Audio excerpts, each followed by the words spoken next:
uncle can't walk, so she can do whatever she wants. And because she was a bully, so she will like kind of like threaten my stepmom, like my uncle's wife. Now, if I kuluma, then she'll start telling her, "So clap, kulumi next," stuff like that. So that day she chased me with a knife, so I managed to escape Irene because she started like she was saying things like, yeah, nah, she's dying, so she can't leave me in this world. So apparently it's not first time my mom tried to take my life. One of my aunt from Eval, she told me one day, could see when I was 6 months old, my mom also tried to take my life as well because Bam Tola and Bege Couchin, and then she took like a caution where Bege Bam and she stepped on it, trying to suffocate me. So my aunt walked in and she took me, and then that's when, like, yeah, she couldn't take my life as well. So basically it's like twice my mom tried to take my life. So after my mom passed 2002, and I was introduced to a prostitution ke kahle kahle ukuthi okay, this is a way to survive since ekhaya bangakufuni, and then you need to live at the friend's place, then you cannot expect ukuthi abangani bakufeed, dressed you, bath you, izinto ezinjalo. So this is how you're gonna do it. We go to the club, you get a man, umuntu mafuna ukuhamba nawe ebusuku umtshela ukuthi okay uzongipha malini, niyakhulumisana, and then that's how then I started prostitution. Uhlala wamngani wakho? Yes, I was staying by a friend's place that time. Umngani wakho uqala kanjani ukubona ukuthi naye uyasebenza? So umngani wami yena bengayazi ukuthi uyasebenza at that time ngoba ubumuntu lobesithanda ukuya emaklabhini kuphela, and then yena ahambe nomuntu abuye aphethe imali kuseni, then mina bengizohamba nomuntu nje angidle nje for free ngibuye lento ngisitshela ukuthi boyfriend, you understand, intonyana ezinjalo. So umngani wangifundisa athi wena udome yo uma nolala namadoda bangakuphi nix udlani ugezani, we understand, nami ngiyakhathala, I can't be busy ukupha lezi zinto le, now you need to do something, you understand. So then that's when I started to go to, oh, this is how we're doing it. Then I started doing it that way as well. So from there I moved to Paris ngoba ngiyaze, like they know me at Paris, I grew up there, so it was like kind of like not okay ukuthi ngenze lento le.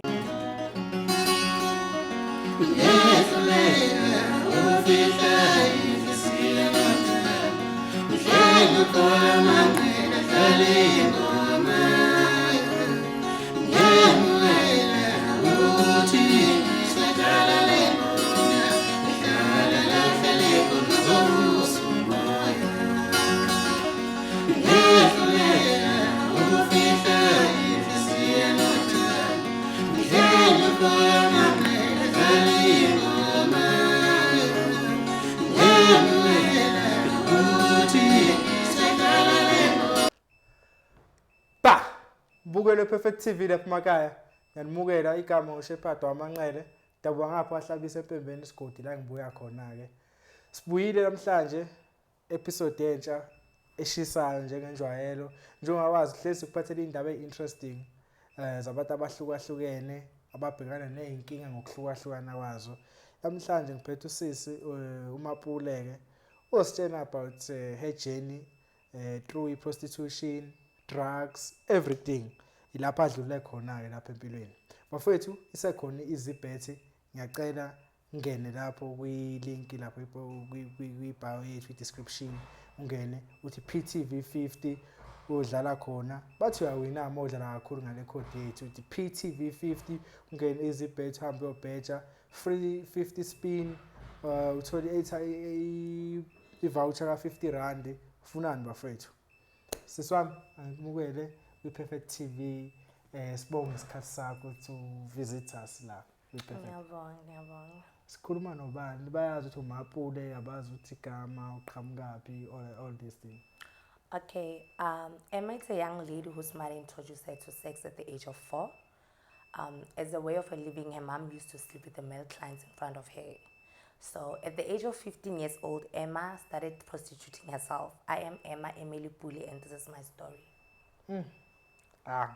Ngiyayizi intro iyashisa nayo. Upule Emma. So my full name is Emma Emily Pule. It's my surname. Oh, Emma. Emma, and then ukhule umntana njani? So I grew up in a very ngikhule ngumntana stolt, to be honest. I was a very naughty child as I grew up. But then in other side, I grew up in a very dysfunctional family. Yeah, my family was like. Where do you grow up? So I grew up in Free State, Tomahole, Paris. Oh, Yes. Umsutu. Eh, I'm not sure. How? I can say I'm mixed. Ngumtswana, ngumpedi, because my dad is Pedi. So abo mama kahle kahle bona abatswana. So la eParis la ngikhulela khona bakhuluma iSotho kakhulu. So I grew up speaking iSotho. Yes. So yeah. Wakula, you grew up in Paris. Paris, yes, I grew up in Paris. And then when you grow up in Paris, and then what ngifuna ungitshele nje ukuthi what led you to prostitution, drugs, everything step by step? Okay, so as I grew up as a child, my mom ubengekho. Like she was there, but she was not there. So basically, my mom didn't raise me up. I was raised by my uncle who was disabled. No umfazi wakhe, which is ubengangiphathi kahle umfazi wakhe. So we were 3 kids at home. 2 boys were from, a girl and a boy, bebaphuma from her wife's side, and then Mina, I was from my uncle's side. So umalumam, I can say it's a grandfather ku my mom, something like that. So as I was growing up, like I was experiencing a lot of like unwanted, unloved at Kaya. Ngoba my dad was there naye aphila, but he was not part of my life, you know. So ngikhule ngumntwana ositodu kakhulu. Ngikhule ngithanda isikolo kahle kahle vele bengiye esikolweni kahle. My grades was good. I was doing well at school. So my mom tried to take my life when I was 7 years old, but then that didn't happen. So so my mom tried to stab me. Oh. So she came one day home, she was drunk, and then she started chasing me in the house with a knife. I think she was taking advantage of my uncle can't walk, you know, so she can do whatever she wants. And because she was a bully, so she would like kind of like threaten my stepmom, like my uncle's wife, naye. If I kuluma, then she'll start telling her, so clap, ungakulumi, stuff like that. So that day she chased me with a knife, so I managed to escape. I ran because she started like she was saying things like, nah, she's dying, so she can't leave me in this world. So apparently it's not first time my mom tried to take my life.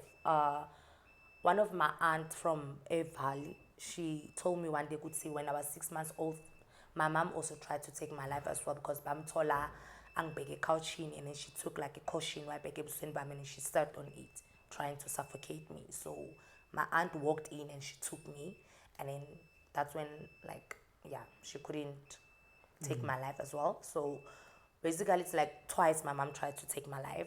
So after my mom passed 2002, my dad appeared out of nowhere because my dad, I think I was 2 years old when last I saw my dad. So Maga appeared after my mom passed. I think it was like 2003. He came and then he disappeared again. And like this time he disappeared like for a long time.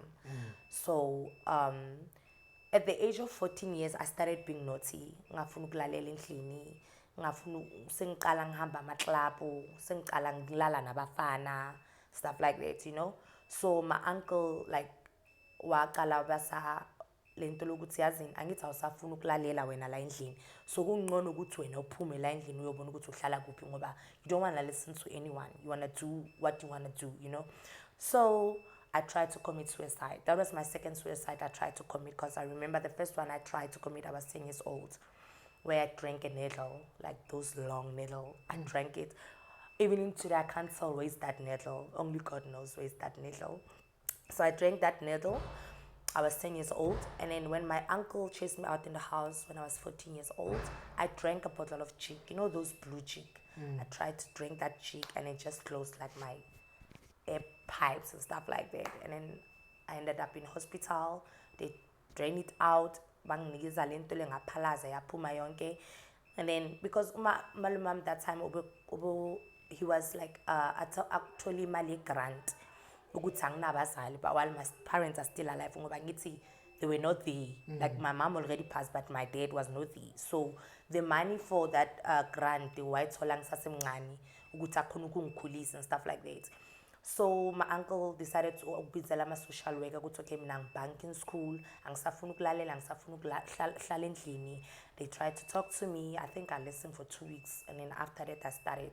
But then this time I left home. I'm like, okay, I can do it by myself. I don't need them, you know. So I met wrong friends. I cannot say that they did me to do what I did. It's my choice. I did it because I wanted to, you know. But then I met wrong friends whereby beba cool like they were older than me. So they influenced me in other ways that everything they were saying, I just fell on it. I just said, yes, it's okay. Yes, it's okay. So that's when I learned prostitution, actually. I was Okay, singangeni lapho. Ngifuna siqede le ukuthi to your mind what happened?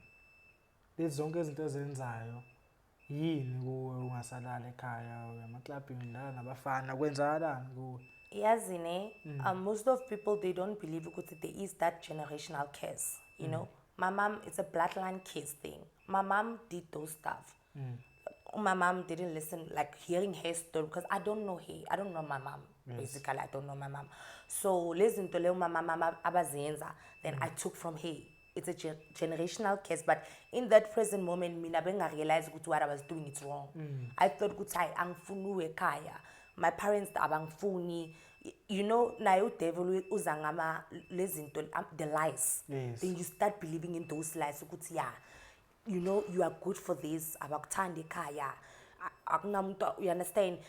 Then you get bullied at school you understand? So la because you lack like ufuna lo thando leya ufuna ukuthandwa, you understand, whereby you didn't get it ekhaya, you know. So I started looking it in the wrong places, you know. For me at that time I didn't see anything wrong. Yes. I just felt good to whatever I'm doing, it's okay. It's a good thing that I'm doing. And then it's 14 years and then you meet a wrong friend. And yes, and then at the age of 15, that's when I was introduced to prostitution. Okay, this is a way to survive since ekhaya bangakufuni, and then you need to live at the friend's place. Then you cannot expect ukuthi abangani bakufeed, dressed you, bath you, you know, izinto ezinjalo. So this is how you're gonna do it. We go to the club, you get a man. Umuntu mafuna ukuhamba nawe ebusuku umtshela ukuthi okay uzongipha malini. And then that's how then I started prostitution. Uhlala kamngani wakho? Yes, I was staying by a friend's place that time. Umngani wakho uqala kanjani ukubona ukuthi naye uyasebenza? So umngani wami yena bengayazi ukuthi uyasebenza at that time ngoba umuntu lo besithanda ukuya emaklabhini kuphela. And then yena ahambe nomuntu abuye aphethe imali kuseni. Then mina bengizohamba nomuntu nje angidle nje for free. Ngibuye lento ngizitshela ukuthi boyfriend, you understand, intonyana ezinjalo. So umngani wangifundisa athi wena udome yo manje olala namadoda bangakuphi nix udlani ugezani. We understand, nami ngiyakhathala, I can't be busy ukupha lezi zinto le. Now you need to do something, you understand. So then that's when I started to oh, this is how we're doing it. Then I started doing it that way as well. So from there I moved to Paris ngoba ngiyaze, like they know me at Paris. I grew up there, so it was like kind of like not okay ukuthi ngenze lento le lapha. So I decided ukuthi okay, let's move there, and then we moved to Sasolburg. Then that's when Sasolburg sahlangana nomunye umfana bambiza uThemba, behlala konyamanye ama-flat. So uThemba was staying alone. So Uthemba, he gave us the accommodation whereby we would go out, do our things, and we come back, we buy groceries, we buy booze, izintonyana ezinjalo. Then it continued until I was 16 years old, and then I fell pregnant with my first child. So from there, I found out that I was pregnant, and then I started communicating with ekhaya ngoba it's like 2 years ngihambe ekhaya abayazi ukuthi ngikuphi. I just disappeared. So but this time I didn't call my uncle, I called my granny, Hlaleval. So I called my granny, I kind of like said, I want to come back home. There's a situation, I'm pregnant. And my granny was like, yes, come back home. We've been looking for you. Where are you? You understand? So my granny long kuluman ngaye usiswa like yena no mama they are abantwana bamuntu, you understand. So my granny uhlale eVali nahle Paris. So most of the time, like even the time I started school in Paris and stuff like that, I used to visit her ngama holidays. Umuntu ojwayele ukuthi asisane nomalume ngami, like he will make sure that, like she will make sure that I have everything that I needed. I never lack anything, to be honestly, as I grew up as a child. You understand? I'm a school trip, I used to go, like there was nothing I was lacking. Bengaye school ngingakiranga or tingiting, like there was nothing ebengileka. It's just that out of my childish situation that happens. So ngafonela ugogo wami, and then I went to my granny. I think that time I was like about 30 months pregnant. I went to my granny. When I arrived to my granny's place, and then I kind of like started antenatal care thing kwe-clinic ba-check umntwana u-right ba-check ama-HIV status izintonyana ezinjalo. So ngahlala ekhaya. I think it was November that time actually, and then it was going for December because I remember. So tinangiti, you know, black people, we have that thing with siyenza ama-cricket New Year and stuff like that. So we open up like savalela inja sinenja lapho evale kwakho kwami. So savalela inja sayenza ama-cricket, and then after that ngathi kugogo kwami ngiyovulela inja ngoba sesizolala ngabaleka ngisiso, like I was pregnant, then I ran. I went back to the street, and then when I was in the street again, it was raining that day, like heavy raining, but I walked on that rain. It's like there was something that was kind of like calling me to go in the street, you know, every time, because I will kind of like tell myself, okay, I want to change, I want to do things right, but then there's this thing out of nowhere, you know. So then I went to the street. When I arrived in the street, I remember that night when I left home, I went to Ichisanyama, Zone 14. I went there, and then I stood outside. It was raining. I stood outside, and there was this guy with a taser. He came by, and it's like, where are you going in this rain? I kind of like spoke lies. Ukuthi hayi man, bengivakashela umngane ungishile, angazi la ngikhona, ngihlala lana na. So the guy was like, where are you staying? Ngathi hayi man, ngihlala eVrenaging. So uguy wangithatha wangise eVrenaging. So to go back small, so before ngizoba pregi ngaya eVrenaging there's a place whereby biza Central Hotel before, but nanje biza in Manhattan Hotel, whereby they dealing with prostitution there only. So kind of like fit in there, and then I was working there as well. So I kind of like had a room there, pay my room a day, and then do my things. So now this time, like I was making my money, not like have to support anyone else, but doing things for myself, you know. So ngabuyele Sosolo food, and then after going back to Sosolo, that's when I fell pregnant and ngayikhaya. So while I was there speaking to the guy at Chisanyama, kind of like lied to him, ukuthi ngihlala town, mina ngihlala lana na umngani ngiziselana and stuff like that. So the guy was like, okay, can I take you home, or can we spend a night, then I'll take you home the following day. So that prostitution mind came back again. I'm like, why not? You know, there's a cash. You know, I'm like, okay, how much you gonna give me for spending a night with me? Then savumelana ngeprices, vumelana ngayo. Then ngahamba naye salalana. Isiso azobona siyabonakala, but not that much, you know.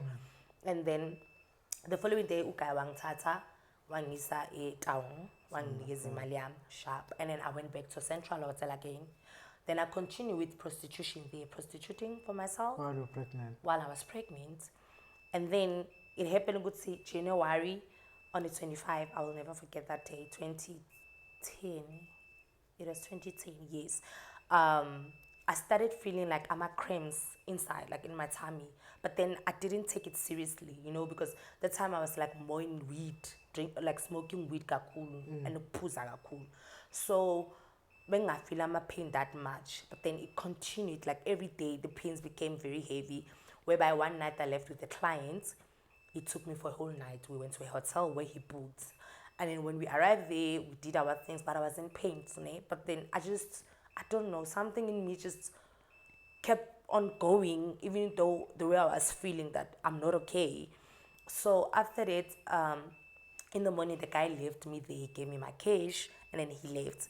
And then these pains were severe now, like very, very severe way, to the point like I went to the bathroom, and then I started bathing, and then when I bathing, and I was bleeding, and I couldn't understand what was going on at that moment. So I finished to bathe, and then I dressed up, and then as I walked out, there was a guy that was coming, like passing on the street. They kind of like asked me, "Are you okay?" I'm like, "No, I'm not okay. I'm pregnant, and I'm having these pains, and I don't know what's going on with me." The guy's like, "Okay, let me call the ambulance." So the ambulance took time to arrive, and then as we were standing there, opposite where we were standing, there was Mediclinic there. So the guy's like, "Okay, let's go in here, and then let's see if they can help you." And then when we arrived there, the lady just checked me out, and the lady was like, "Oh, Nahore, you're having miscarriage." You understand? So we need to help you as quick, Ori. Do you have this like amount of money that we can help you? Or I'm like, "No, I don't have money, but I have money on me." And I'm like, "No, I don't have money." So the bank busy ambulance yafika masinyana, and then I went a hospital, Kopanong Hospital, live. Then when I arrived there, the same doctor lo wangisiza is the same doctor lo nginomntwana naye namhlanje, but we'll get there. So lo doctor lo yake mangisiza njalo ibile mangisiza uthi kumi ya angithi umbulele mphusha aphume ke faka something in a trip, and then ngaba ku the ward I think for more than 3 hours before lo mntwana aphuma, and then waphuma umntwana, it was a baby boy, and then bangibuza ukuthi okay, do I want to take the body with me, because it was already full, it was a person 5 months like.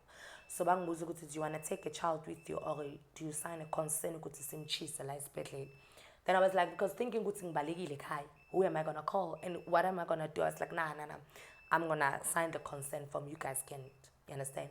So I signed the consent form, then lo sis wangibuza ukuthi do I need counseling and stuff like that. I was like, no, I don't need any counseling, I'm okay, I just want to go home. And then bangilalisa lapha, the following day ngahamba. Manghamba, I went shopping, doing shopping for myself, ngathi angitholanga miscarriage, ngathi ngiright nje mina. My breast swollen up like this, it's busy leaking ibisi. And then I went to the club like that, doing my things like that. So 2 weeks later, the same doctor lo bengisiza was a hotel lapha ya. Mafika lapha hotel bathi, do I know you? Ngathi yeah, you know me exactly. So mina na into ethi yaqala kanjalo, waqala as a client yami naye. Then it ended up becoming very serious, and then that's when I ended up ngaba pregnant. But then uba pregnant wami lapha in between, udoctor wanyamalala ngangayazi ukuthi unyamele kuphi. So apparently he was involved in car accident. So ngahlangana nomunye ubhuti lapha khona la bengisebenza khona. Ubhuti wakhona naye sahlangana nese client, but naye he became a lover, whereby ukuthi wangikhipha ku that thing yena, like ukuthengisa ngomzimba, wangikhipha ukuthi ngiyeke lento leya, you understand. Wangise ekhaya kubo, ngayazi umamakhe, umntwana kubo nobabakhe. And then umamakhe uye actually wangibona ukuthi ngipregnant. Mina I didn't know ukuthi I was pregnant. Ngoba I remember bengiyeme kitchen kubo ngidle avocado, and umamakhe wathi kuye, itswayeli ningi kangaka, wathi how far you, ngathi ini, wathi umithi, ngathi hayi mina. The following day starting a pregnancy test. So ngayenzani mina, ngabambisa lo mfana lo ibhanchi, ngayenza ngathi umntwana wakhe. So umfana yena ngoba befuna umntwana akanamntwana naye, so yena vele uthathe ukuthi umntwana wakhe, ngoba you understand le 2 weeks lesihlangane ngayo mina already I was pregnant, bengayazi ukuthi I was pregnant. So ngazama ukufonela ekhaya futhi ke hayi ugogo wami angithuka ngitshela lo angafuna ukuphina ukungibona akakhona. Hey mina ngizala ekhaya ngifuna like always ngiza ngipregnant, ngicabanga ukuthi yena ngeke akhona ukwenza umntwana at the age that she was, because she was about 60 something by that time, I think 62 61. So now she's 78 years old. So after that ke ngamyeka ngahlala kwabomfana ke ngahlala, I think ngihlele a week, and then my aunt called. Aunt wami athi like ukuphi? I was like to my aunt ngila eSharpeville, umfana khona uhlala eSharpeville. Wathi ngicela uze ekhaya kusasa, ngathi sure. Ngahamba ngaye ekhaya the following day.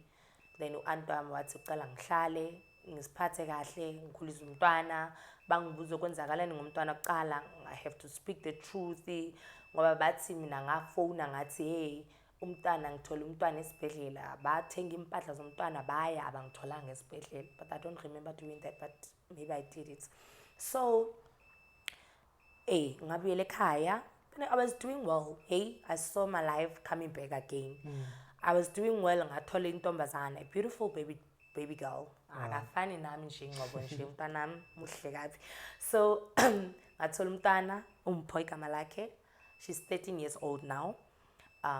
Ngathola untombazana ngahlala ekhaya. I even went back to school trying to stand up with my feet, ngoba the guy was there, you know, very loving and supportive. Like he supported that child right through. He was there for umntwana wakhe right through, you know. Lo oqala, the firstborn. Whoa, baba. I didn't know the father of the child, to be honestly, the first child. Really? Yes, because I was like in prostitution, and there was like about 3 clients that I was sleeping with without protection. So I didn't know between the 3 who's the father. I wouldn't lie. Oh, you've been sent without protection? You know, I'm not gonna say no. Yes, we were, because sometimes you needed money, you needed cash, you know. And then when the guy promising like a big amount of money, you kind of like, yes, I'll do it. You're like, you risk with your life just to get that cash. So I did. Like, I had 3 clients that I was not using protection with them. How much was on that? I was charging like 500 to 1,000 upwards. Kuyenzeka ngikhala ku-500 ngo-400. Sorry? Angithi it's starting from 500 to 1,000. Yes. Kuyenzeka sometimes ngithi mina I only have 400 rand. Yeah, like when the street is very dry, ubona ukuthi ama-client akekho vele and ubona ukuthi angenzanga It's imali dry when namhlanje. maybe Monday, Tuesday. Yeah, like during the week most of the time kuba quiet. Uthola ama-client laba umuntu uzokuzela nge-50 rand and afuna ukuba isikhathi eside kuwe la wesanyanyisa nje. So yeah. So sometimes uthola umuntu like during the week athi mina ngiphethe 400 ngicela senze whole night. Ngithi hayi uzoyithatha ngoba ngidinga imali to my place. Would you travel?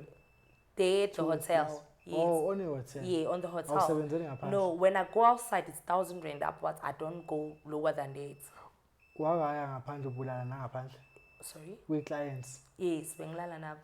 Ayikho into e-weird yenzeka kubona ukuthi I'm gonna go there.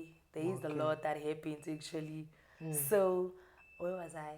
Oh, then sikile second born umpho, then you go back to school. Yeah, ngaya esikolweni, but I didn't go like esikolweni ugqoka uniform. Yeah. I ngaya kule, they call it Abet. Yeah, Abet yeah, school. yeah. Yes, I went there trying to do auxiliary nursing le yakhona.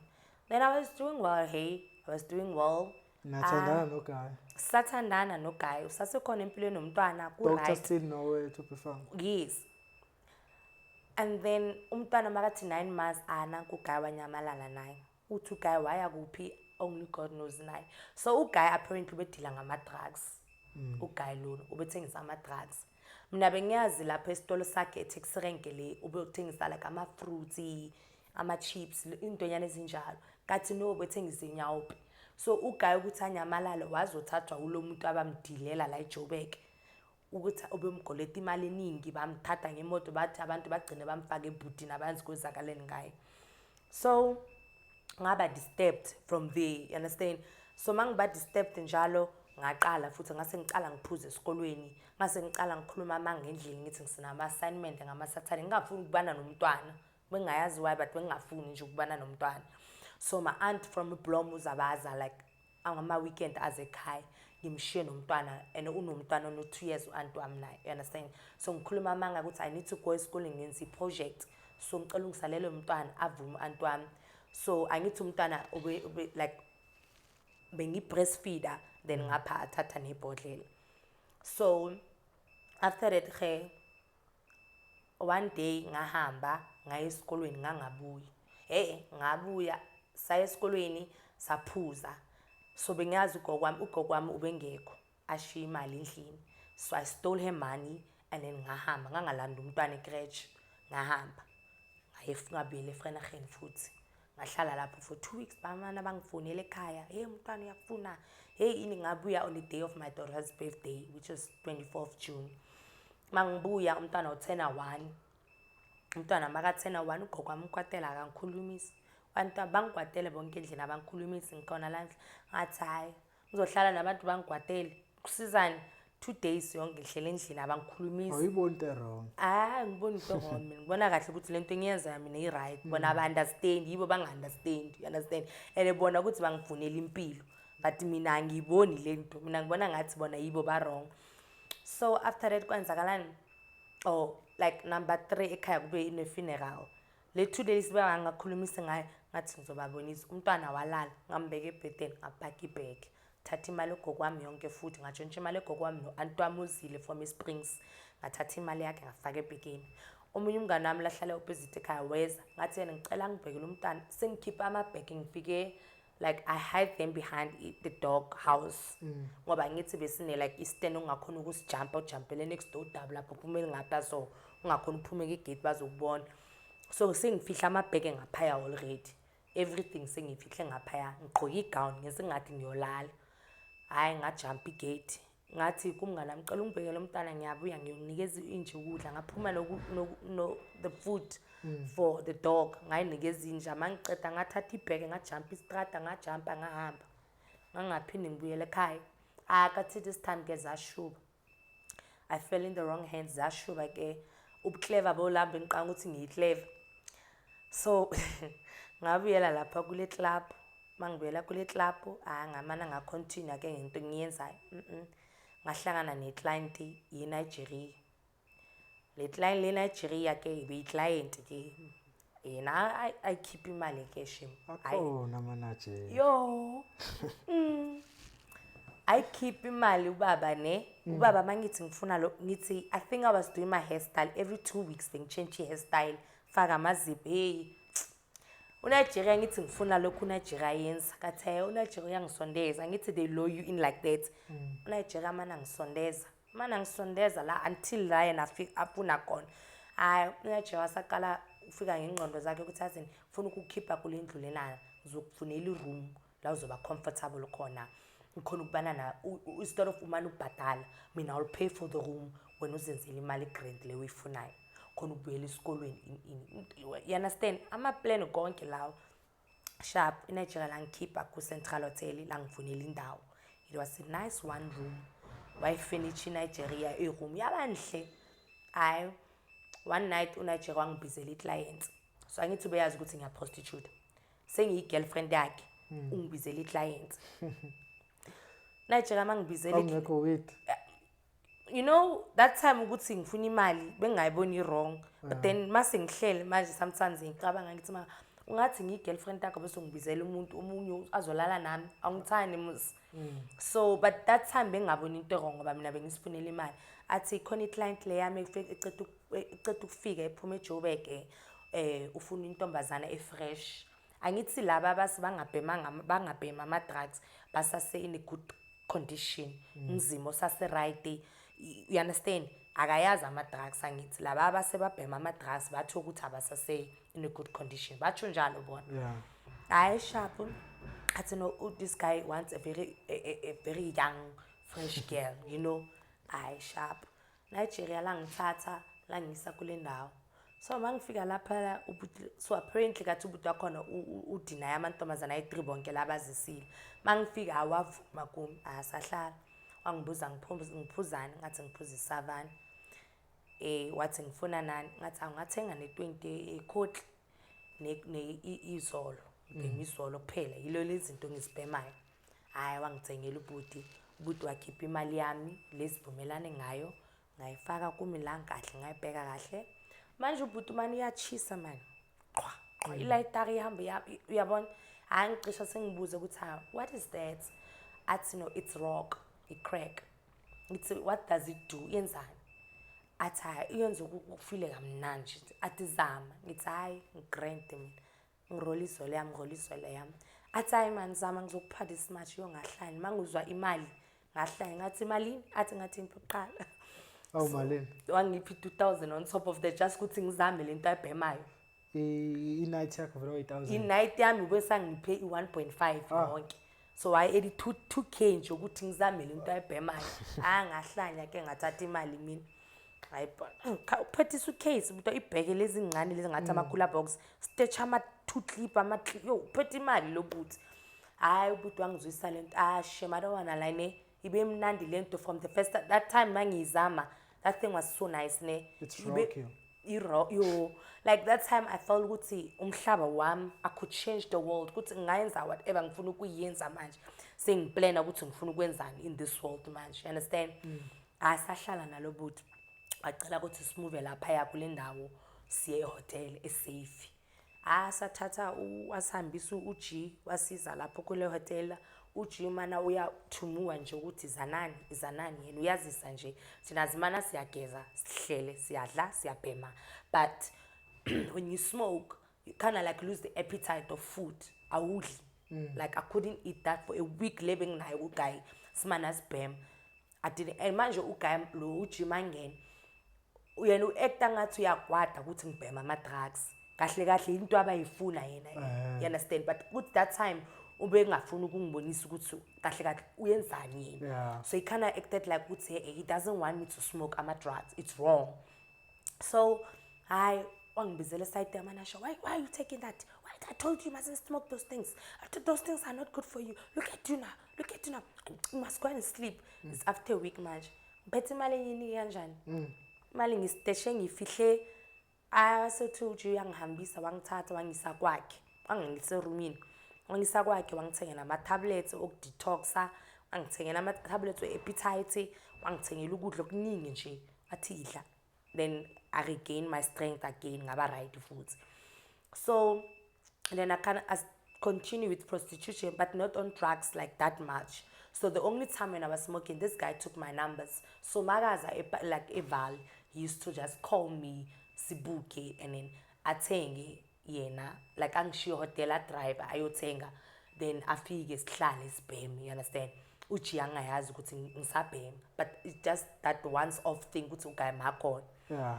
Then Uchi ngathi ubonile ukuthi hayi ngicabanga ukuthi ngismart. Uchi wakhipha amakhalasi ke Uchi wangabhadali rent. 2 months yonke Uchi wangabhadali rent. Ngathi nami ngeke ngibhadala asimi ngithe ngifuna ukuzohlala la kule room. So Uchi wangabhadali rent manje ngathola impahla zami sikhiphiwe singaphandle. Umnyango uvaliwe. Ngamfonela ngathi maji there's a situation here. Awubhadalanga rent. So impahla zami sikhiphiwe manje uthonzana. Ngisho wathi kuthi short Uchi ngoba into abayifuna. Uchi wathi no, don't worry about that, I'll come and take you home. Wazi Uchi wazongilanda. Makafika Uchi wazongilanda lapha Uchi this time akangisi kwakhe la ngiyazi khona. La kuntofo khona akangisi lapha. Uchi wangisa kwenye indlu mangifika lapha kuqhola amantombazana abaningi. Cola ama Nigeria, show Nigeria one room ihlala namantombazana ayi3 konke. One room, one Nigeria, amantombazana ayi3 konke. Uqwele nje. Hayi mangifika kule room ke Uchi uyafika uyavula iroom. Mangifika mina ngicabanga ukuthi yimi kuphela wakaji. Understand? Kathi ukhona imistress umadam ohlala naye. So all along Uchi mama nangithatha ngisa kwakhe. Umadam ukuphi sestradeni. Sasebenza. You understand? Hayi mangifika athi this is your room lezohlala kuyo ke. Then lana na ke uzofuna ukuthi ngibhadala ngoba I need to pay i-rent lana. Ngithi sure why not? Ngithi malini? Athi okay a day uzongiphi 200. Ngathi okay ayikho inkinga. So manje bengizenza mina bengayimi nabo amantombazana lapha aba estradeni. So mina I will bath go to the club ngithola ama client wami lapho khona then ngiyaza ngenza into zami then ngiyambhadala ngiright. Hayi yaqala ke control. Yaqala icontrol ke one night ngahamba ne client ubusuku bonke mangifika ngiphethe 2.5 la esikhwameni ngamosha nje ukuyikhipha othi angazi kwenzakele that night so ngakhipha imali in front of Uchi yonke nganika i200 ayizola ngithi ne200 namhlanje uthi there is no money for rent for yesterday and today ke Uchi wathi nginikeze le mali yonke ngathi why so mangimana sengihlala lapha yane benginento ukuthi ngama weekend mawubhizi kakhulu ngithenge stuff ukuyothi ngithi anginikeze you understand Uchi waza ngezinto ukuthi hey yena cha ukuthi le mali beyamana spender uyikhe esihlahleni lama drugs abamana nginikeza wona asiyama peanuts ini Uchi waqala ngicontrola ke Uchi wathatha imali yami konke wangishaya Uchi wangivalela eroomini wangifonela athi ngifuna ukudlana ngathi angifuni lutho yakho ngifuna ukuhamba nje hlukana nami Uchi wabuya Uchi waza nama rules wakhe amatsha I'm not allowed ukuthi ngiphume ngegate the only time I'm allowed ukuthi ngiyeme lapha egateini ngiyena ne client eroomini uyeme eminyango mangiqeda ne client ngivulela iclient usangena uthatha imali yaba ibanjalo ke so iowner le behlala la ebe owner lendlu leya it was a black person so ubojwala ukwenza ibusiness nami so ngazama ukukhuluma naye ngithi azejo mina ngifuna ukuphuma lapha la lempilo le mina angiyifuni lena you understand le this one is too much for me you understand lo wangithreathena ukuthi Uchi lo yazi ekhaya uyazi umntwana nami uyazi ukuthi you understand so ngathuka and then I was told ukuthi yo my child no gokwami you're going to be in danger because of me then let me just obey this guy then this guy became my god ke and then ngaqala ke njalo ngahlala noJi ngaphuza ngabona ukuthi ke imnandi ukuthi kumana ngifana ngemali yami nje kuphela okay angiyala ukudla obekuthenga impahla obengithengela the hair ubeyenza bengi right you understand so mara enye imali iyahamba nje for free you understand anginalo ukuthi ekseni mara ngenza imali eningi ebusuku ngathi I'm starting to smoke ke ngacala ngabhem every mali ngiyenza ke ungiphi fix ke ungcono so ngaqala la sengithatha ne-wake up yakhe. So i-wake up bayibiza lento ukuthi bakunikeza ama-drugs like i-rock angithi i-stone, so bathengisa ngama-piece, ipiece eli-150 rand, so njalo. So balithenga as a full moon bese balikhatha into the pieces le bafuna, then bakuthengisele i-1 stone 50 rand. So ubenzani ebusuku before uzophuma ngo-6 masoqeda ugeza wenzani unikeza amaqhuzu ayi-2, ama-stone ayi-2 weba i-wake up yabo for free, then mawumane wenza imali so uyathenga wena. So ke ngase ngiqala ngithatha i-wake up yakajike, sengiqala ngenza imali nginikeza uJuju nginikeza ama-drugs, sesenza njalo. Angawuze i-rock is a very slow for me ke. Then it came to the point ngabhema i-crystal meth. Mangene ku-crystal meth I almost burned the house down. Chisi curtain. So ukuthi ngichise that day bengidinekile, uJi ngiyamfuna akekho. So uJi kathi apparently bafuna ukumbulala. So manager yabanele into ukuthi base babona ukuthi lona uyenza imali ukudlula lona, bana nesquare. So babulayana bona. Kabona babulayana. Because babona usithatha tshelo tofeta na wena. So beba batla ummolaya. Lo base babulele 2 or 3 ka strateng se sabona seo. Sharp kathi Ji on the run yena. On the run na don't know ukuthi Ji bamfuna yithi. Ngawuzwa ngidineka manje ngibheme Christina yangihlanyisa ngapha ngiphethe nebhodlela yami Delgado yangihlanyisa na angalight curtain. As manager abathanda ama curtain lawa ashine la mawithi nje iflame yabamba nje. Yathi shiya bheni curtain imbed yacha, I think half of the bed bent. Then his brothers ran inside bacima umlilo. Are you crazy? We'll slap you. Look at this junk. They started calling me names. I'm a junk now. Wafika uPrince ngithethisa maqeda ngithethisa waphuma wakhuluma ngefone. How spithi kwangena i-loan ikhosa khosa i-Ford Ford kwangena i-Ford lezi ncane lezi mawungena i-Ford i-white ngena ukuphuma omunye ubaba wendevu engathi imbuzi lana waphuma ubaba khona bambiza uPapanuku. Mafika uPapanuku. So I used to see this Nigerian guy lapha China tavern la bebathanda ukuphuza khona, but I never like benga engaged naye. I just used to see him there. So Papanuku makangena ngabona ba exchange imali, understand. Papanuku unikeza uPrince imali, ngathi uyangithengisa uPrince. Ngahamba ngaye ePitori. Fike ePitori ngafikela kule strata abazibize Sulpansberg Road. Bangidayisa. Yo. Ngahamba. That's your agreement? No, it was not the agreement. Mina makazongihambisa naye uthi go with my brother for now, because since you know they want to kill me, I will come fish you. That was the agreement. Kathi uPapanuku uzoskipha zona ukuthi my brother sold you to me, you are mine now, I own you. So batsho njalo angithi. Sharp ke ngafika ePitori. Mangifika ePitori ibe December lapha. Mangifika ke most of the girls bahlala lapha. So it was 2 houses la sihlala khona. Thina besihlala kule ndlu emuva and then kunabanye abahlala emuva le ndlu eqalayo. So naye it was the same thing enzakalayo eFrenageng.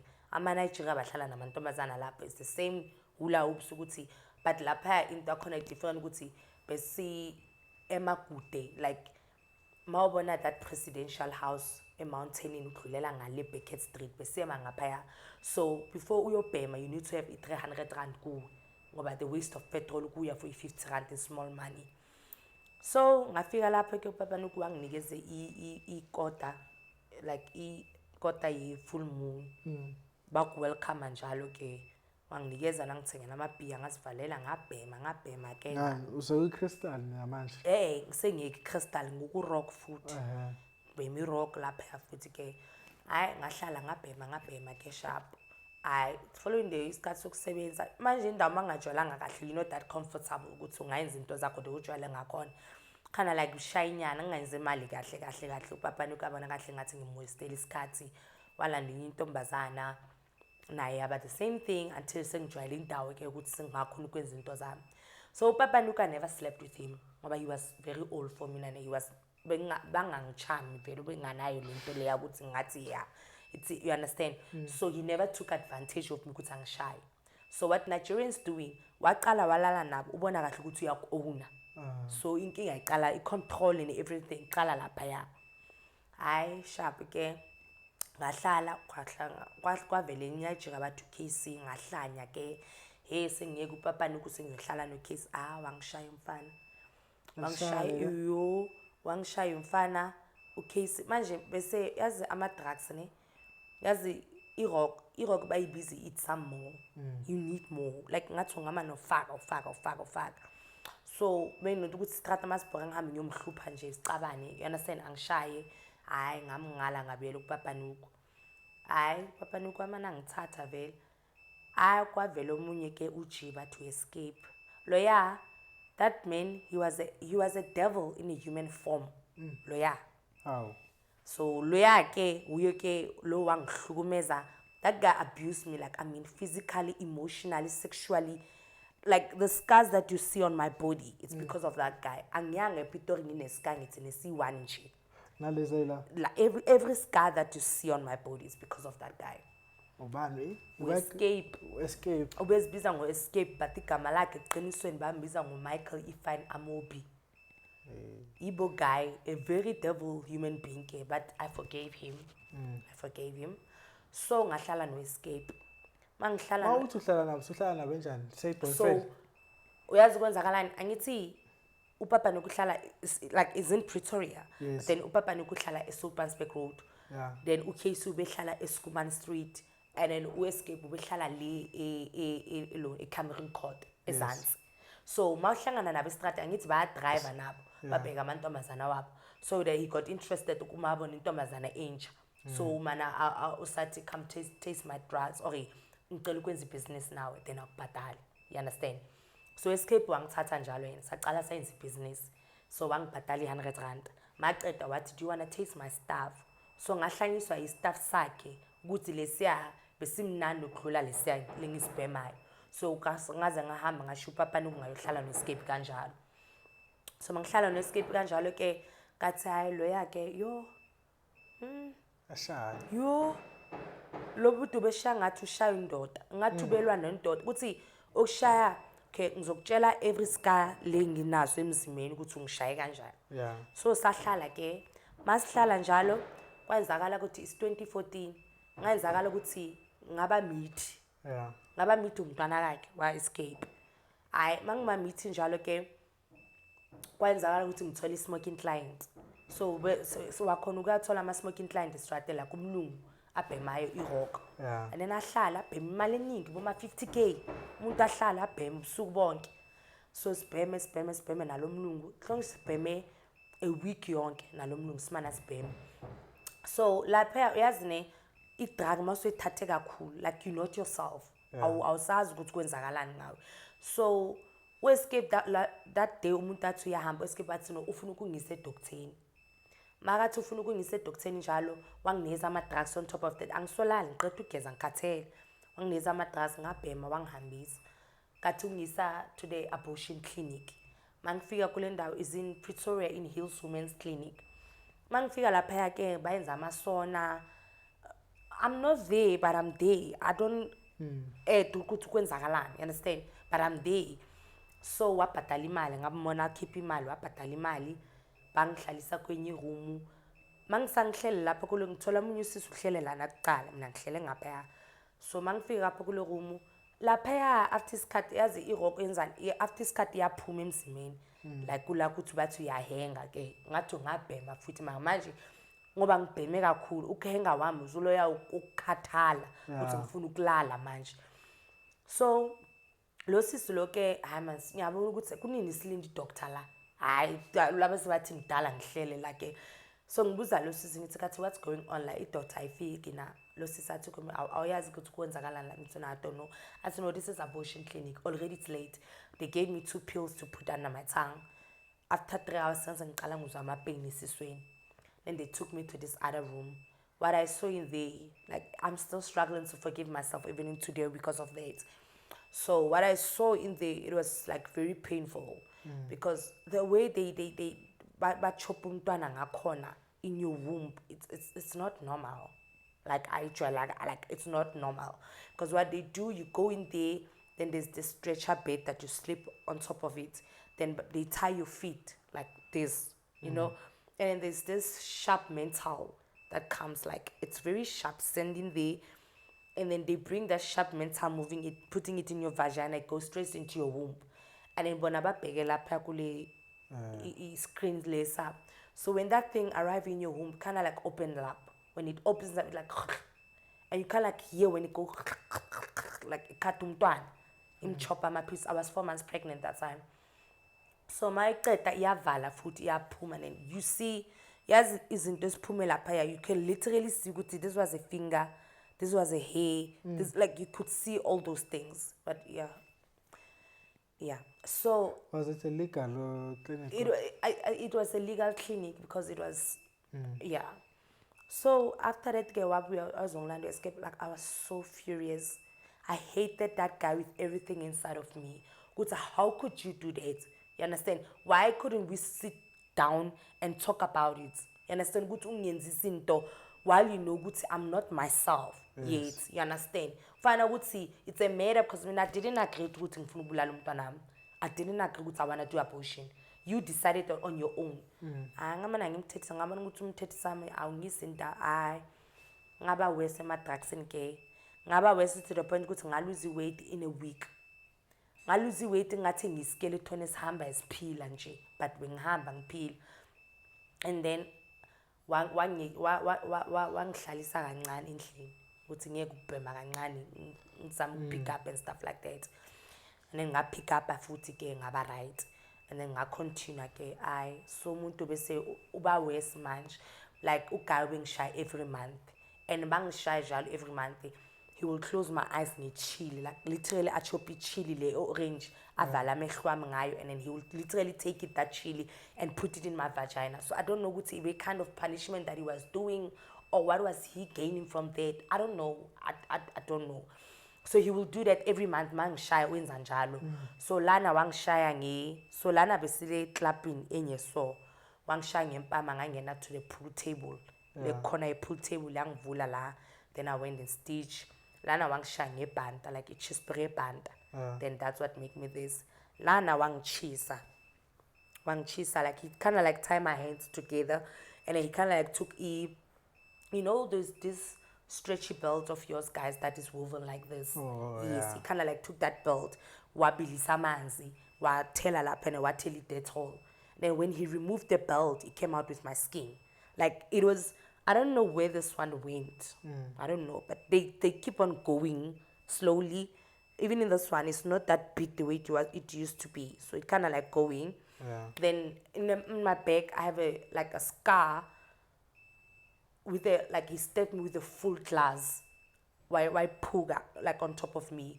It broke on top of me, and then the other piece took I think a month before it came out. And then he tried to rape me with a screwdriver in my anal, and then wangisa nama noodles chill.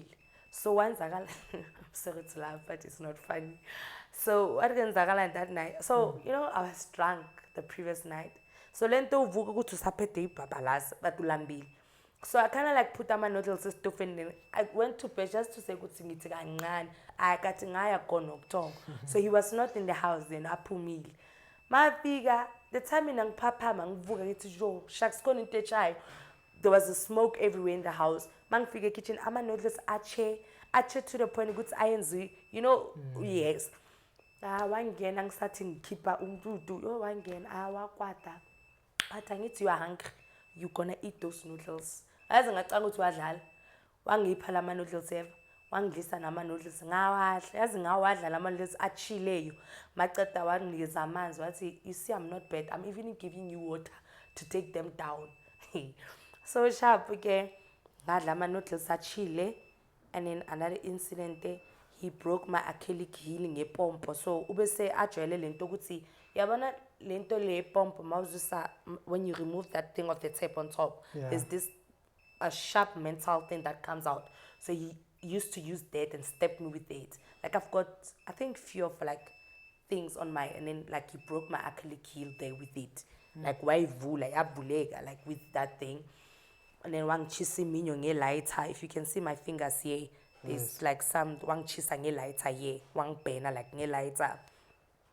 So ngazama ukumshiya escape ke, because the abuse became very too much for me namanje ukuthi so yazine it came to the point futhi ukuthi I was so brainwashed to the point ukuthi if angangishayanga bengingafeel right bengingafeel ngathi uyangithanda so if he beats me it feels good like it, I don't know but it felt okay ukuthi usangithanda mangishaya you understand so now it came to the point ukuthi asangibringwasha to the point ukuthi maqeda ukungishaya athi you see what you make me to do so bese ngikholwa ukuthi whatever even if I'm not the wrong one but whatever engiyenzayo ekhosa ukuthi I'm shy ucabanga nokubaleka no that time you don't think of that you don't think of that I was living like a hole afraid to leave it ukuthi a rat that is afraid to leave its hole that's how I was living so ngoba bengigadiwe you go out in the street driving moto ulindile lapha ekhoneni uyema neklani wena imoto seme lapha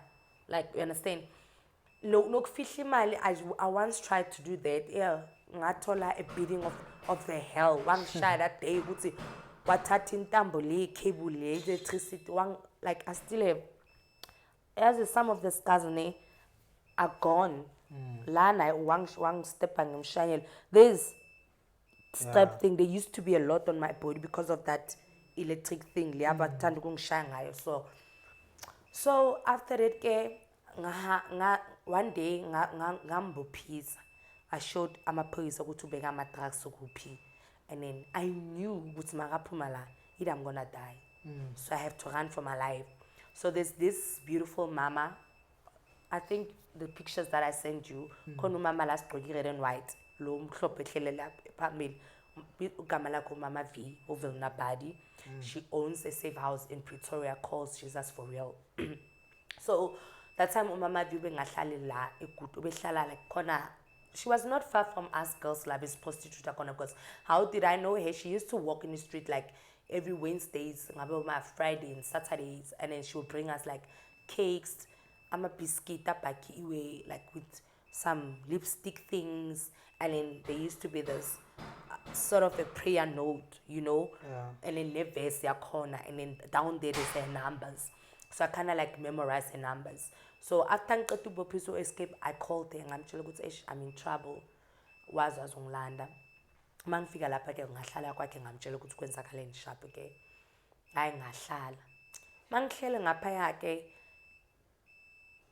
yo yazi that time there was that 3 months cycle lebengithanda ukuthi like I struggled with it lento lekuthi ngizwe ivoice yaka escape like I will literally hear escape calling my name bengihlanya ke ngifuna ukuhamba electric fence ngiyakujumpa wini ngifuna ukuhamba so that time besiye clinic ke umama violent ukuthi bathatha amantombazana wakhe oyisema clinic batestela kama STIs ama HIV intonyane ezinjalo mina ngabashiya lapha esibhedlela ngadosha ngahamba ngabuyela ku escape wangangishaya escape ngahlala nayo escape ke ngayenza into zami yaqhubeka iabuse futhi waqala futhi wangishaya njalo futhi ngabaleka futhi ngaye safe house futhi I think I went to about 3-4 rehabs ama safe houses 4-5-6 of them but then I couldn't stay for longer then every time I kind of like hear you know his voice uthi uyangibiza then I will go back you understand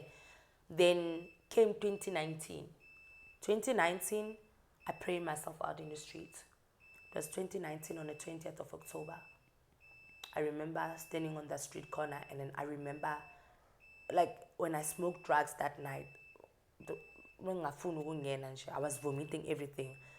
Drink alcohol iyabuya lala neclient bengafuni umntanga bami bengafuni nix nje like I was not interested. So I remember standing in that street corner and I started singing like worship songs lengaziswa like a rehab every time when I go to the rehab. Now when I was still singing there and I started praying, I'm like, God, I know who to corner, but namanje ngifuna experience. I want to feel good you are alive and ngifuna to unkeep la. And instantly in that moment I felt the presence of God. It was so tangible. Then I called Mama V. But before that I'll call Mama V. So one of ngashiyo escape ngaye Bosberg sengihlala ne Nigeria Bosberg. So le Nigeria bengimana ngilisokolisa naye ngithi ngifuna ukuhamba, you understand? So umama V watshela le Nigeria ukuthi when you're ready to give Emma to God, you will call me. You understand? So that night, mina ngachela Nigeria ngithi mina ngifuna ukuhamba. I don't want to do this anymore. Wathi, are you sure? Ngathi, I'm sure. Kathi nayo Nigeria leyo besahamba abuyele Nigeria.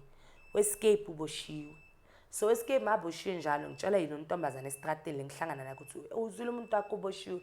So in my mind I'm like, yilaba abayaziyo bazomnikeza ozobanikeza imali kusasa you'll be out. You understand? Or today late you'll be out. Kathi uboshiwe ama-hawks. Uboshiwe a big ones manje. Hayi ngathi anginandaba naye. Ngaphuma estrateni. Mangiphuma ngaya kwaMama V 2019 on the 20th of October until today I never looked back. Never went back to the street. So ngahlala kwaMama V. So the healing and the journey was so difficult because I had to go through some stuff whereby I struggled with psychosomatic event that took a year, which caused by a trauma that escape caused. Would say anxiety every month. So even though I was not in danger anymore, me by being by Mama Villa put to the safe place, my body will react to that trauma. So every month, my eyes will swollen up, my throat will swallow, my body will ache. It's like a shower. So until I counselor Angela, I need to start speaking to my body. I need to start telling my body, we're not in danger anymore. We are safe. So I think it took me 5 months or 6 months to tolerate. Then I started the forgiveness journey. Forgive. It was difficult to forgive her, especially my mom and my dad, because I felt like I felt like they failed me as their child. They didn't protect me enough, you understand? If they were there, I wouldn't have reached where I am today. But then, besides that as well, is that thing I believe this was my calling, this was my testimony. Unkulunkulu choose mina ukuthi ngidlulela na ngoba ubona ukuthi how strong am I to face this. You understand? Ngoba ube khona nami lapha ya. Yeah. So ngaya kwaMama V ngahlala ke. I think I stayed there for 2 years and then I wanted to go back to school. Then they were like, that's the good thing. I'm a drugs, I'm a shingondo. You won't be focusing in I want to go back to school. So I moved ngaya Brave to Love. Kwa Emma van der Walt. She was owning this safe house called Brave to Love. Oh. So while I was there by Emma, I went back to school. I did my grade 10, I did my grade 11, I did my matric. So and then while I was there, things were very tough. Healing takes time, guys. Things that happen for a long time, you're not gonna just change instantly, Yes. So I did well, even if I didn't pass my matric the way I wanted to. But then I did something. At least I had matric, yes. So, and then Emma wavala indlu yakhe. She decided to go to cancel a safe house. Then we integrated. It was 3 of us. Umina, Ruth, and Anushka. But apparently these 2, they went back to Amatrax and no one knows where they are. We've been trying to reach them. We don't know where they are. So I came back home. Still job hunting. Still very difficult. You still get friends. I still go out to the club sometimes. But then it's difficult because you face temptations that you have to fight for your life every day. You have to say no. You have to resist every time, every day. You understand? Yes, cigarette, I've been smoking cigarettes since rehab because you can't leave everything at once. But now cigarette, I'm using it as my escape zone. I smoke and then I relax. You understand? Alcohol, I do drink, but sometimes in a while. So drugs, I can say I'm clean from my drugs. On the 20th of October this year, I'll be 6 years clean without touching my drugs. But alcohol and cigarette, I've been. So, yeah. So, awubi na boyfriend lapho noma boyfriend ithola la emsebenzini? Yeah. More sebenza. Ngisho while you still a prostitute. Boyfriend awubi na. Oh, like No? Estradin. No, I used to have kind of not a boyfriend, but a client lay whereby when he comes, he wants only you. Yeah. Agathathe intombazana. so kula na friction emaningi estradeni ukuthi yeah nisebenzisa imuthi in ngoba iclient le mawungekho akathathe intombazana ufuna wena kuphela, you understand? Yasebenza umuthi westradeni. There are girls who are using muti, but to be honest with you, I've never used muti mean. But my Nigerian guy used to use it on me. That's when when I got delivered as well, I was delivered from that. Ngoba lento le bengimana ngizwe voice yakhe, he used muti kumi ukuthi ngibumana ngibuyele kuyi, mana ngibuyele kuyi. So there was something that he was doing ukuthi macala mmemeza ngihlanye ngibuyele kuyi. So I was delivered from many things that azenzile from muti ngoba negazi. He used to take lento yakho ukuthi angivala amehlo. So apparently he used to take igazi lami.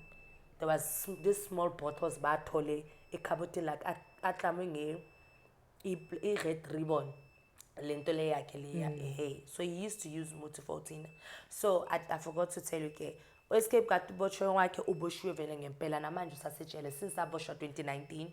I even testified against him like 2023.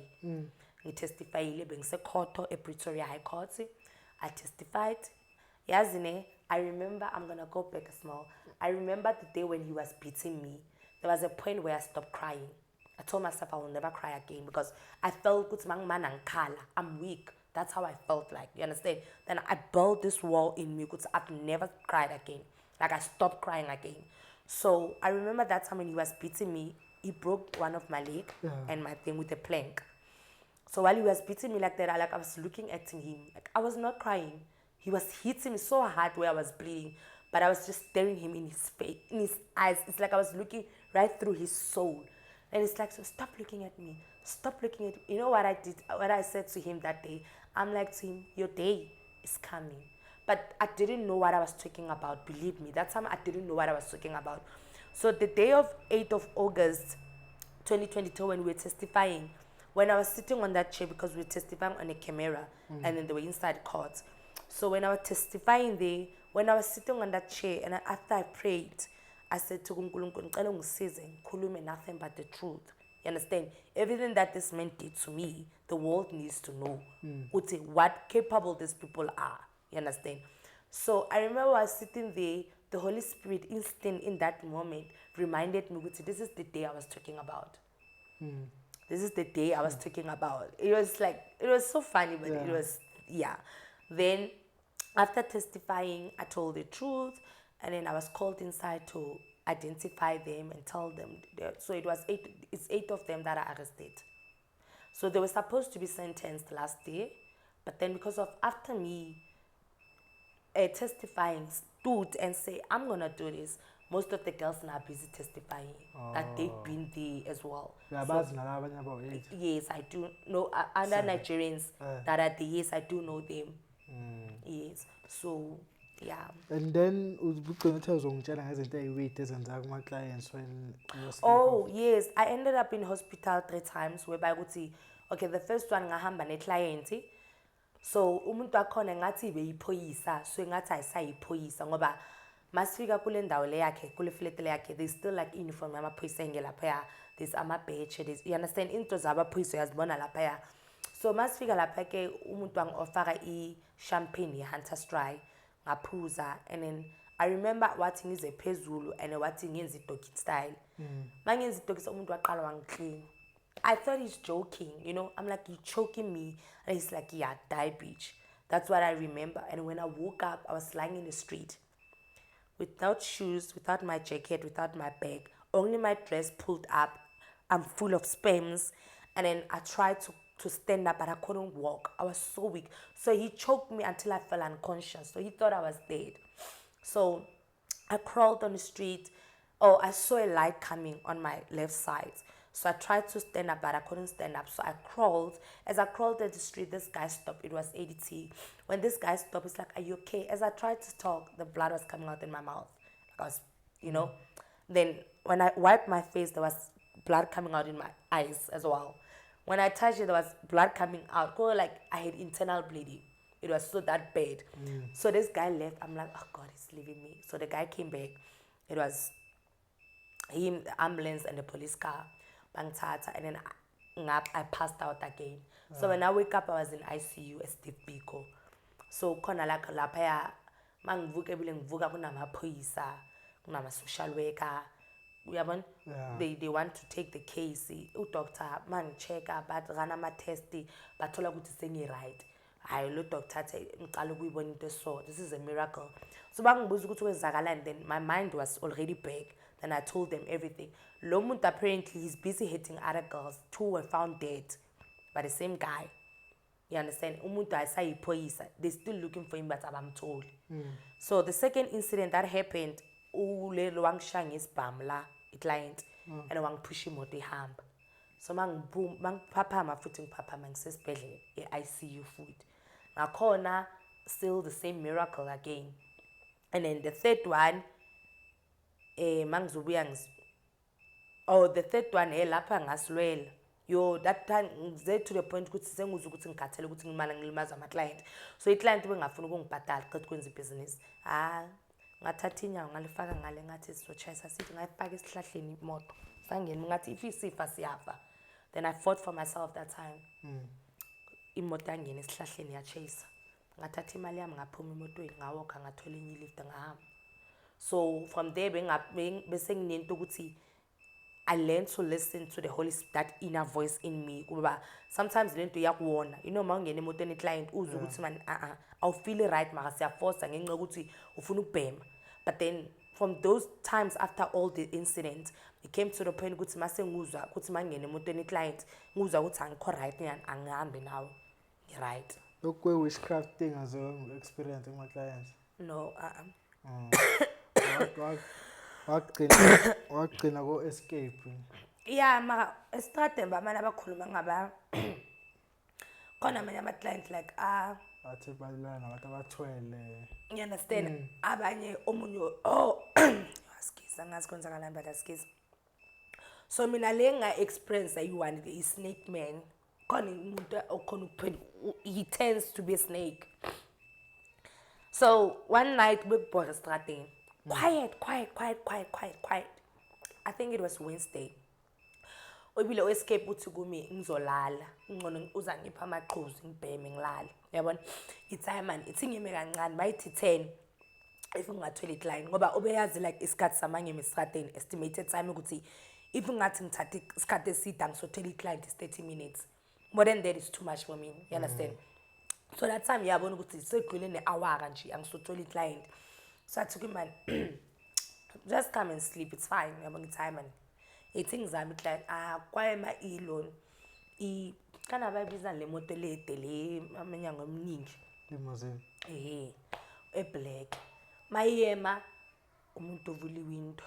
Hello, India umuntu wakhona. Hi, how are you? I'm good. Do you mind to hop in? No, sure, why not, Daddy? Ngisibabiza abo Daddy masifuna imali. Ngene motweni. Athi what do you smoke? Ngithi cigarettes. Athi no man, silly. That thing that makes you high, you know. Athi okay, I think you think I'm a cop or something. Ukhipha pipe ye-gold. Ngiqala ukubona ipipe ye-gold ngumuntu lomi. Khipha ipipe ye-gold uthi kumi yena ubhemi rock. Ngithi oh, nice. I also take the same. I told him, okay, where can we get yours? Because this one of mine, I don't think you will like it. Yeah, but you're right, because I only like to smoke the one that I hate. I told how much is a full moon? I think keep your phone, masinyana, and phone, udedidli. Imagine full moon, escape abizabo my 3.5, something like that. I said, no, it's fine. Tell him to get you one. I see lan. Manje, masingena endlini, ungena nami lo muntu.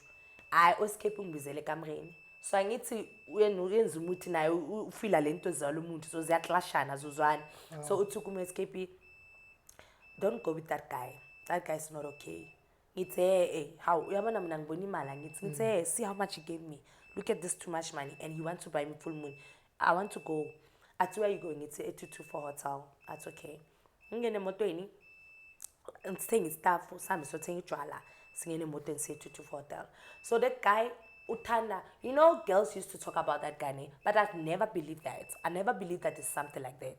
Never believed that. I don't wanna lie. So Upuka to the last floor at the top. That's where he likes to book. So my figure lapa uwakona kahle, akutshele kahle ukuthi whatever happens in there, please don't make noise. Because if you make noise, you're gonna upset me. And if you upset me, you're not gonna come out in the store. You understand? Utsho njalo nje, but then ngoba ujahela ama-drugs awuqabangi into eziningi. Sifika lapha basifike uqima ilight. Angihlala kule couch le eduze nale ngibheka into zami lapha ngimana ngibhizi ngiyabhema lapha. Hlele into engathi 3 la kimi. Athi I get naked. Angikhumula impahla vele. Ngisibeka lapha phansi. Angene etoilet. Angimana ngiyabhema mina ngiyaphuza. Athi what color do you like? Ngithi orange. Athi okay. Hlele emuva kwami. So kune mirror like where I'm sitting, I literally can see him behind me. You understand? So while I'm still busy smoking, he's still like playing on my shoulders, my breast and stuff like this. And then, dude, I don't know what happened that day, but there's I believe so. Ngibone into orange vele sengihamba mina la emzimbeni. Yazi uthi ngibheke lento ne, I didn't want to see, but this thing was so cold. Ibebana lento emzimbeni. It was so cold. Sengithatha le drug le nje ngifaka nje ukuthi ngibhema nje ukuthi ngingaboni ukuthi kwenzakalani. Nguze masaqedile kuma athi you're very nice, you can dress. So when I got delivered futhi apparently there are things that they take from us that we're not aware of them, like it can be your kidney, it can be your whatsoever. There's no way ukuthi isnake umuntu athwele azohamba nje phezulu kwakhe angayenzi sex nawe akuphi imali eningi kanjalo bese akuthengela nama drugs bese, you understand. So I got delivered from into eziningi shame ezinye zayo bengazi nokuthi ziya exist emhlabeni sazi. So maqedile lapha ke lo muntu ngicela ukutshela ukuthi ngiqokele epassagini yase 224 sengiphuma ngomnyango ngifonela escape phethe yonke into songesa angifuni nix angifuni mangifika endlini enye into eorange bengiyibona endlini bengingafuni. I think I was so traumatized for 3 weeks yonke escape amana what is it talk now what is angifuni ukukhuluma ukuthi ngiboneni angifuni ukukhuluma. Why like inyoka? It was a snake because apparently namanye abantomazana ayekubo mawubuza ikhala lewithanda mawungathi uthanda iblack uba inyoka eblack mawuthi uthanda green ube inyoka egreen. You understand? Ziningi into ezina omunye ngongahamba naye yena. Nkosi yami yazibona. So omunye ngahamba naye yena ubenzani ngathi wabulala umfazi wakhe. Yeah. So umfazi wakhe usasekhona endlini. So umfazi wakhe kathi ubethanda ukudance. So mafuna ukulala uthatha intombazana estradeni uyazi ugqokisa amakwayikwa whether inyawo lakhe alilingane amakwayikwa la uyo dance ubusuku bonke ubuya lamanyawo ubusuku ujive udance ubusuku bonke yena lele ekseni khona umuntu avukayo awukhapha awumawuthi yahlala uzongathi uyaclapuwa nje uyazi ukuthi uclapuwa ubani ufuna ukuthi umani udance ubusuku bonke yo. And then omunye nje yena makaloye ngakhona ukumsurvivor yena ngayibona fast lento yena uyenzani uthanda ukuhlala emuva so bambiza uvampire man yena. So mama nabhema lapha ubreather somehow. So mina ithe ngimbheka fast ngathi ngabona amazinyo ngathi ayanyamala futhi yo from there ngabiza uthi ngathi mina I don't want to stay with this guy. Athi ngathi he's very scary. Agana ming if got long teeth uthi athi what did you see the kere unalo my friend you are high go sleep kere high maka kiboni te kiboni try nwenzani kuvampire. So yena uvela ama yeah and then bese angazi mina ngisomba bathi mina ngabona into enjalo and then I disappeared. So omunye futhi ujilo ngam experience ngobuloyi kakhulu ose Captain Park yena ulono kana bambiza ubani lo baba uJohn. UJohn athuba loya hayi lo wabana lo bathi uji bayathakatha lo bethakatha ngempela loya loya endlini yakhe kube ne isandla zemfene like a monkey hand that was sitting like this ubeka irock le iqhuzu lapha ya ubengana umuntu etshontshayo angena amaphoyisa sihlele so kune couch eziso like ayeziso but sihlele so amaphoyisa mabangena eminyango obviously bazibona angazi mina amaphoyisa bangena thina sabawuza bana basizwe bangena amaphoyisa abuzo ayeme la duze nathi ambuza ukuthi where are you girls athi no they are on the street abatha uphethe pipe ufihlile uthukile nokuthuka ukuthi abaziboni athuji hamba uphume uyeme kule khona le Shoprite uzothola ismoking client mawuphuma ngempela uya kule khona le uzostola i-smoking client and hayi umuntu obhema imali encane a million like imali nje Oh. Athakatha manager. yo there are that's the two that I expressed nobuthakathi nabo. Ngiqinisa ukuthi phethe ngempela la. Ayipha inhliziyo. No, it's not all of them. Escape wasn't that big. He was just normal. No KC. Yeah. Lo bephethe kakhulu Prince lo wami oqala lo yawo ejilo wangilo into the prostitution. Yeah, yena welimele lo yabe bengakhoni. Phela sinyeni. Bengibamba soma sibengangeni yonke nawe. Phela sizithiwa ama-Nigerian kanti shuthi nawe lethi i-belief nje ifana nabantu abantu abafana. Yeah, bakhona bona shini. Yena lo ya uPrince ubeyiphethe shini. No, siyabonga isikhathi sakho uzovela nje to share your story and your journey. Siyathemba ukuthi maybe obukelayo ose situation efana yakho uzothatha something, thatha ama notes. Life can change. Doesn't mean ukuthi so spend isikhathi esingana on the street but you can change everyone. Yeah, you can, there is hope, like sasitshela ukuthi ayikho ne most of people ngoba ubhlungu bosibuzwayo othi thoma lesidlula kuyo sitshela ukuthi uNkulunkulu akanandaba. Guys, can I tell you something? God does care. Because if he didn't care, if you look some of the things that you survived already, do you think he was not there? He was there with you. He uyokwenza ukuthi uqine ube strong so ukuthi ukhona ukusurvive kulezi zinto lezo. So ukhona uNkulunkulu, there is hope. If he can do it for me, he can do it for you. Yes. Yeah. So bafethu sisi uMapule uEma ngithi uEma uPule is the name. Mapule. Perfect TV. I hope you enjoyed episode namhlanje. She's a good storyteller. Now I'm invited. Ngicela invite mhlawumbe uzokhuluma endaweni